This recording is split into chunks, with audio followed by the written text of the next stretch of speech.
Hello बच्चों। आज मैं आपको क्लास 7th जिसका सब्जेक्ट है मैथमेटिक्स इसकी वर्कशीट नंबर 3 समझाऊंगी जिसकी डेट है मेरे पास 13 अप्रैल 2021। आज की वर्कशीट में हम ऑर्गेनाइजेशन ऑफ डेटा इसके बारे में करेंगे। डेटा के बारे में हम पहले ही पढ़ चुके हैं अपनी 2 वर्कशीट में, है ना। अब यहाँ पर भी यही लिखा है, देखो, we have learned what is data and to get specific information why we collect data. To get the proper information from the data, we need to arrange, organize the data. तो let's find organisation of data. देखो, हमने ये तो पहले ही जान लिया कि data होता क्या है और किसी पर्टिकुलर मतलब स्पेसिफिक इंफॉर्मेशन अगर हमारे को चाहिए होती है तभी हम उस डेटा को कलेक्ट करते हैं। ठीक है। अब जो डेटा हमने कलेक्ट किया ना उसको ऑर्गेनाइज भी करना पड़ता है, या फिर मैं ये कहूँ उसको अरेंज भी करना पड़ता है। ठीक है। तो आज की वर्कशीट में हम वही ऑर्गेनाइजेशन ऑफ डेटा ही सीखने वाले हैं। ठीक है, चलिए। देखो, यहाँ पर लिखा है class teacher of class 7th wanted to know how many students reverted back worksheet on WhatsApp group. She written down the total number of students in this way. अब हुआ क्या, 7th क्लास की टीचर ने ये check किया कि कितने बच्चे हैं जो उसको वर्कशीट्स वापस देते हैं व्हाट्सएप ग्रुप पे। ठीक है, तो उन्होंने क्या किया, नंबर ऑफ स्टूडेंट्स लिखने शुरू कर दिए। अब वो इन्होंने यहाँ पर ये लिख दिए 33, 35, 46, 29, 46, 32, 38। पहले तो उन्होंने सिर्फ ये एक डेटा कलेक्ट कर लिया। ठीक है। अब यहाँ लिखा है she organise the data as follow to know that on which day how many student completed the worksheet. अब उन्होंने इस डेटा को क्या किया, ऑर्गेनाइज कर दिया। ऑर्गेनाइज कैसे किया, उन्होंने ये देखा कि किस दिन कितने बच्चे वर्कशीट्स को कंप्लीट कर रहे हैं। ठीक है, तो इसको इन्होंने जब ऑर्गेनाइज किया तो इन्हें पता चला मंडे को 33 स्टूडेंट्स कंप्लीट कर रहे हैं, ट्यूसडे को 35, वेडनेसडे को 46, थर्सडे को 29, फ्राइडे को 46, सैटरडे को 32 और संडे को 38। हो गया ना, डेटा अरेंज हो गया, ऑर्गेनाइज हो गया। अब ये पहले ये देख के नहीं पता चल रहा था हमको कि ये कौन से डे का डेटा है। अब देख के टेबल जो आपको बना दी गई है ये वाली, अब इससे आप बता सकते हो, है ना। इसे ही हम बोलते हैं ऑर्गेनाइजेशन ऑफ डेटा। ठीक है, चलिए आगे देखते हैं क्या कह रहे हैं। She has to send the average number of worksheet to the department that she received in the whole week. So she added all the number of worksheet reverted by student during the whole week and divided by 7 to get the average number of worksheet. This average data is known as mean. अब हुआ क्या, WhatsApp group से तो ma'am ने ये देख लिया कि कितने बच्चे किस दिन में कितनी वर्कशीट्स दे रहे हैं, मतलब मंडे को कितने बच्चे दे रहे हैं, ट्यूसडे को। अब ये वर्कशीट्स ना उनको इसका एवरेज डिपार्टमेंट को देना होता है जहाँ से वर्कशीट्स आती हैं कि आपको पूरे वीक में कितने बच्चों ने वर्कशीट्स दी, तो उसका एवरेज देना होता है। अब बात आती है एवरेज क्या है ये। तो देखो, एवरेज निकालने का इन्होंने यहाँ तरीका बता रखा है। एवरेज मैं बताती हूँ क्या होता है। एवरेज का दूसरा नाम है मीन। एवरेज को ही हम मीन बोलते हैं। अब इसको निकालने का तरीका क्या होता है, जितने भी डेज में ये worksheets I, number of day ये यहाँ पर दे रखा है ना, मंडे टू संडे, कि कितने कितने बच्चों ने दी, तो वो सम ऑफ डेटा हम ऊपर लिख देते हैं हमेशा। जिस भी डेटा का आपको एवरेज निकालना हो, आप क्या करो, उस डेटा का सम ऊपर लिख दो यहाँ पर न्यूमरेटर में। डिवाइडेड बाय होता है नंबर ऑफ डेटा, मतलब कितने दिन का डेटा है, क्या है, किस हिसाब से। जैसे यहाँ पर तो डेज के हिसाब से तो 7 डेज का डेटा है, तो नंबर ऑफ डेटा में मैंने यहाँ पर 7 लिख दिया। ठीक है। अगर आप किसी तीन चीज का एवरेज निकाल लो तो नीचे आप 3 लिखोगे, किसी दो चीज का एवरेज निकाल लो तो डिनोमिनेटर में आप 2 लिखोगे। क्लियर है। अब ये सारा डेटा मैंने लिख तो दिया, 33, 35, 46, 29, 46, 32, 38। इन सबको प्लस किया तो ये आया डिवाइडेड बाय 7, डिवाइड कर दिया, मेरा मीन आ गया। मीन और एवरेज एक ही बात है। जो एवरेज निकलता है डेटा का उसको ही हम मीन बोलते हैं।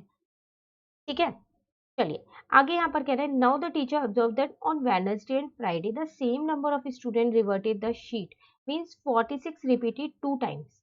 अब टीचर ने एक चीज नोटिस की, जो डेटा उसने ऑर्गेनाइज किया था ना उसमें उसने देखा कि वेडनेसडे और फ्राइडे इन दोनों दिन पर सेम नंबर ऑफ स्टूडेंट्स ने वर्कशीट्स दी है, मतलब दोनों में 46 है ना। ये चीज टीचर ने डेटा ऑर्गेनाइज करने के बाद चेक कर लिया।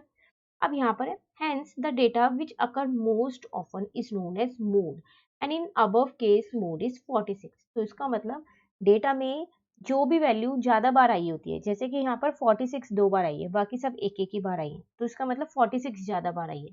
तो जो भी वैल्यू ज्यादा बार आई हुई होती है ना उसको हम क्या बोलते हैं, मोड बोलते हैं। तो ये ऑर्गेनाइजेशन ऑफ डेटा का दूसरा फॉर्म है। पहला हमने किया मीन, दूसरा आ गया मोड।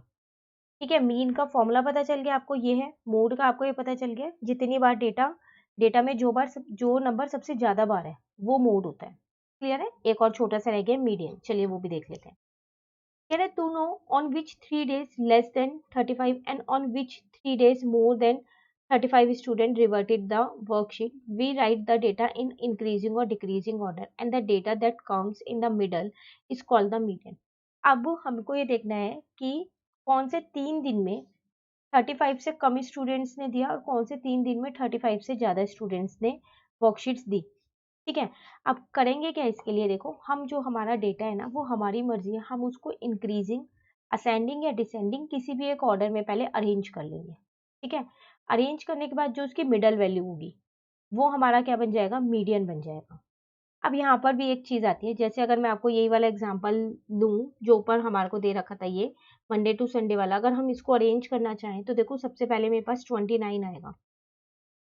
ठीक है, उसके बाद मेरे पास 32 आएगा, फिर 33 आएगा, फिर 35 आएगा, फिर 38 आएगा, लास्ट 46 क्योंकि वो 2 बार था। ठीक है ना, 1 2 3 4 5 6 7 डेज का रेंज हो गया। मैंने इनको असेंडिंग ऑर्डर में रेंज कर दिया। अब मिडल वैल्यू देखनी है, बीच की वैल्यू, तो देखो बीच में 35 है क्योंकि 3 इधर छूट गए और 3 इधर छूट गए, तो बीच वाला वैल्यू 35 है ना, 35। तो मेरा मीडियन इस केस में 35 आ गया है। लेकिन ये तब आया, मैं बीच की वैल्यू तभी निकाल सकती हूँ जब मेरे जो नंबर ऑफ डेटा जो है ये ऑड होंगे। जैसे आप काउंट करो, यहाँ पर 7 है, तो n जो है वो मेरा 7 था, ऑड है वो, तो मैंने बहुत आसानी से बीच की वैल्यू निकाल ली। लेकिन in case number of data जो है मेरे पास ये इवन होगा, तो हम क्या करने वाले हैं, इवन इन द सेंस क्या, मतलब क्या, इसमें और जोड़ दें, एक और जोड़ देते हैं, चलो 52, ये मैंने अब ऐड किया है खुद से, आपके टीचर वाला डेटा नहीं है ये। अब क्या मैं ये कह सकती हूँ कि 35 बीच की वैल्यू है, मिडल वैल्यू है, नहीं कह सकती।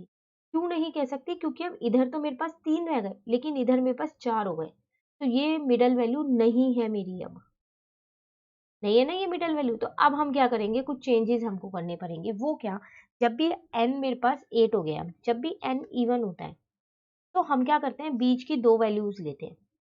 जैसे कि ये दोनों, 3 इधर से छूट गए और 3 इधर से छूट गए। ठीक है, अब इन दोनों वैल्यूज का हम क्या करेंगे, एवरेज निकाल लेंगे। एवरेज निकालना अभी हमने सीखा है, डिवाइडेड बाय 2 करेंगे क्योंकि अब 2 का एवरेज निकालना है। ठीक है, तो अब जो भी आंसर आएगा वो आपका यहाँ पर मीडियन हो जाएगा। क्लियर हो गया। तो मीडियन में 2 चीजें हैं, अगर आपका जो डेटा है पूरा, अगर वो उसमें नंबर जो है वो ऑड है, ठीक है, नंबर ऑफ डेटा ऑड है, तो आप तो सीधा सीधा मिडल वैल्यू लिख सकते हो। लेकिन अगर नंबर ऑफ डेटा इवन है तो फिर आप सीधा सीधा वैल्यू नहीं लिख सकते, जो बीच की 2 वैल्यूज है उनका एवरेज निकाल के लिखोगे, वो आपका मीडियन होगा। तो ये था थर्ड हमारे पास मीडियन। तो हमने तीनों चीजें जान ली आज, मीन, मीडियन एंड मोड, है ना। चलिए अब आते हैं जल्दी से क्वेश्चंस पे। यहाँ पर आपसे कह रहे हैं tell whether the following statement is true और फॉल्स। चलो ट्रू फॉल्स बताना है। The mode is always one of the number in data. क्या मोड वही होता है जो डेटा में नंबर होता है, बिल्कुल उसी में से तो एक निकलता है ना। तो बिल्कुल ठीक है, जैसे अभी हमने ऊपर किया था, तो ऊपर वाला अगर हम देखें तो हमारा कितना आ रहा था, 46 आ रहा था, डेटा वाला ही है ना। नेक्स्ट आपसे कह रहा है the mean is one of the number in data. नहीं, मीन जरूरी नहीं है डेटा वाला नंबर ही हो, कोई ना कोई उससे अलग भी हो सकता है। अगर मैं आपको एग्जांपल बोलूँ तो ऊपर ही हमने किया है, यहाँ मीन 37 आ रहा है और 37 आपके डेटा में कहीं पर भी नहीं है। ठीक है ना। चलिए next, the median is always one of the number in data. कह रहा है मीडियन होता है फिर, देखो अगर आपके पास नंबर ऑफ ऑब्जर्वेशन ऑड है जैसे कि यहाँ थे, तो 35 ये तो आपका डेटा का नंबर आ गया था, आ रहा है, बिल्कुल आ रहा है। लेकिन अगर आपके पास नंबर ऑफ ऑब्जर्वेशन इवन है तो नहीं आएगा, वो डेटा के अंदर वाला नंबर नहीं आएगा, कोई और नंबर निकल के आएगा। लेकिन यहाँ लिखा है ऑलवेज, हमेशा नहीं, इसलिए ये गलत है। तो ऑड के केस में ये सही भी है पर इवन के केस में ये गलत है। तो ओवरऑल हम इसको रॉन्ग लगा रहे हैं क्योंकि यहाँ पर लिखा था the median is always one of the number in data. ठीक है, चलिए नेक्स्ट क्वेश्चन पे आ जाते हैं। Can I organize the following marks in a class assessment in a tabular form? आपको इनको टेबुलर फॉर्म में ऑर्गेनाइज करना है। ठीक है, तो ऑर्गेनाइज कर देते हैं, ऐसा करते हैं, असेंडिंग ऑर्डर लगा देते हैं। ठीक है ना, यही कर लेते हैं, असेंडिंग ऑर्डर में लगा देते हैं। चलो तो सबसे पहले मैं यहाँ से देखती रहती हूँ और मैं इसको नेक्स्ट पे लगाती हूँ। सबसे पहले तो मुझे दिख रहा है 1 है, और एक ही बार लिखा हुआ है 1, तो चलो यहाँ लगा देते हैं 1। ठीक है, उसके बाद 2 है, कितनी बार लिखा है वो काउंट कर लेते हैं। चलो 1 2, बस 2 टाइम्स ही लिखा हुआ है ना, तो यहाँ पर हम लिख देते हैं 2 बार। ठीक है ना, उसके बाद है 3, तो 3 1, और कहीं पर आपको दिख रहा है? नहीं, और कहीं मुझे नहीं दिख रहा है। 3 एक ही बार है, अभी लिख देंगे। चलो 4 भी 1 2 3 बार लिखा हुआ है। ठीक है, तो चलो यहाँ पर लिख लेते हैं, एक बार 3 था और 3 बार 4 था। आपको ना ये टेबल बनानी है प्रॉपरली एक, तो प्रॉपर आप स्केल और पेंसिल से बनाइएगा। चलिए आगे देखते हैं, 4 तक हो गया ना, 5 देखना है हमें।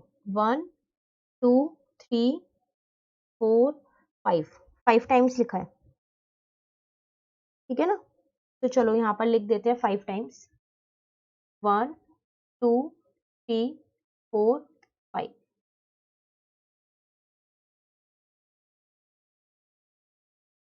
क्लियर है, आगे देखते हैं। उसके बाद 6 है, 1 2 3 4, 4 टाइम्स है, तो 1 2 3 4।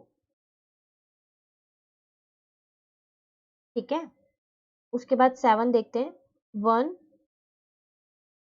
2, 7 2 बार है, 8 एक बार है, 9 भी एक बार है, तो बस अब एक साथ ही लिख देते हैं। 7 2 बार है, 8 एक बार है, 9 भी एक बार है। यहाँ तक क्लियर है। सिर्फ मैंने कुछ नहीं किया, ये जो आपका डेटा था इसको अरेंज कर दिया जैसे कि उन्होंने बोला था। अब कह रहे हैं what is the range of the data. देखो रेंज का अपना एक फॉर्मूला होता है। रेंज का फॉर्मूला क्या होता है? Highest minus highest value minus lowest value. तो हाईएस्ट मतलब जो सबसे बड़ी वैल्यू है जो कि 9 है, लोएस्ट मतलब जो सबसे छोटी वैल्यू है जो कि 1 है ना 1, तो रेंज मेरा 8 आ गया। ठीक है, सेकंड में आपसे यहाँ पर कह रहे हैं find the arithmetic mean. Arithmetic mean का मतलब मीन ही होता है वो एवरेज वाला जो अभी हमने किया था। ठीक है, मोड एंड मीडियन तीनों निकालना है। चलो निकाल देते हैं। मीन अगर मैं यहाँ पर देखूं तो आपके पास, अगर आपको फॉर्मूला याद हो तो यही था ना, सम ऑफ डेटा अपॉन में नंबर ऑफ डेटा। चलिए, sum of data divided by number of data. तो सम, इन सब का सम करना। अब 1 2 2 3, चलो यहाँ लिखते हैं हम 1 प्लस 2 प्लस 2 प्लस 3 प्लस 4। कितनी बार लिखा था? 4, 4 था 3 बार और 5 था 4 बार। 1 2 3, फिर यहाँ 5 लिख देंगे 4 टाइम्स। ठीक है, तो 1 2 3 4 5 टाइम्स है, एक बार और लिख देते हैं 6 है 4 टाइम्स। बस मैं कुछ नहीं कर रही हूँ, ऊपर वाला डेटा ही लिख रही हूँ, बीच में प्लस का साइन लगा रही हूँ। ठीक है ना, 7 2 बार है, फिर 8 और 9 है, डिवाइडेड बाय, काउंट कर लो इन्हें कितने हैं, तो मैं यहाँ से इनको काउंट करती हूँ। 1 2 3 4 5 6 7 8 9 10 11 12 13 14 15 16 17 18 19 20 है, तो यहाँ पर हम क्या कर देते हैं? 20 लिख देते हैं। ठीक है, अब बस आपको कुछ नहीं करना, अब इन सबको आपको प्लस करना है। तो जब आप प्लस करने वाले हो तो 100 आएगा डिवाइडेड बाय 20। इसको इससे कट कर दो, 0 से 0, यहाँ पर 5। चलो मीन आ गया। अब बात करते हैं मोड की। मोड अभी हमने सीखा था क्या था? जो नंबर सबसे ज्यादा बार आया है। तो वैसे मुझे दिखने में यहाँ सबसे ज्यादा बार 5 ही दिख रहा है, क्योंकि 5 आया था, 1 2 3 4 5 टाइम्स आया है, बाकी सब उससे कम ही आए हुए हैं। तो मोड मेरा यहाँ पर सीधा सीधा निकल रहा है 5। अब बात आती है मीडियन की। मीडियन, एन यहाँ पर मेरे पास 20 है जो कि इवन है, तो बीच की दो वैल्यूज होगी मिडल वैल्यूज का एवरेज, है ना। अब मिडल वैल्यूज की अगर हम यहाँ पर बात करें तो चलो मिडल वैल्यू भी देख लेते हैं कौन कौन सी होंगी मिडल वैल्यू। तो पीछे से चलो छोड़ते चलते हैं, 1 2 3 4 5 6 नंबर यहाँ से छोड़ दो, 1 2 3 4 5 6 यहाँ से, फिर 2 और छोड़ दो, 1 2 यहाँ से भी 2 और छोड़ दो, अभी 1 यहाँ से छोड़ो, 1 यहाँ से, बस अब नहीं छोड़ सकते, दो ही बची है। ये है आपकी मिडल वैल्यू, दोनों दोनों है ना, तो इनका ही तो एवरेज चाहिए आपको, तो कैसे निकालोगे? तो 5 + 5 डिवाइडेड बाय 2, इसका मतलब 10 डिवाइडेड बाय 2, तो मीडियन आपका कितना आ गया, 5 आ गया। क्लियर है? ये था आपके पास कौन सा क्वेश्चन, क्वेश्चन नंबर 2 जो हमने किया ये रहा। ऑर्गेनाइज किया पहले डेटा को, उसके बाद रेंज निकाली, फिर मीन निकाला, मोड निकाला, मीडियन निकाला, सारे पार्ट्स हमने यहाँ पर देखो ये कर दिए। क्लियर है? चलिए अब एक छोटा सा क्वेश्चन मैं आपको देती हूँ, होमवर्क क्वेश्चन। रेंज ही निकालने के लिए दे रही हूँ, आसान सा दे रही हूँ। फाइंड करनी है आपको रेंज, ठीक है। हाईएस्ट वैल्यू जो है आपके पास कितनी है, 100 है, और लोएस्ट वैल्यू जो है वो आपके पास कितनी है, 40 है। तो अब आप मुझे रेंज फाइंड करके बताना कि रेंज कितनी आएगी इसकी। तो कमेंट करके इसका आंसर ज़रूर दीजिएगा सब बच्चे, ठीक है ना। और अगर आपको ये वीडियो अच्छी लगी तो आप इसे लाइक ज़रूर कीजिएगा और मेरे चैनल को सब्सक्राइब कीजिएगा। Thank you.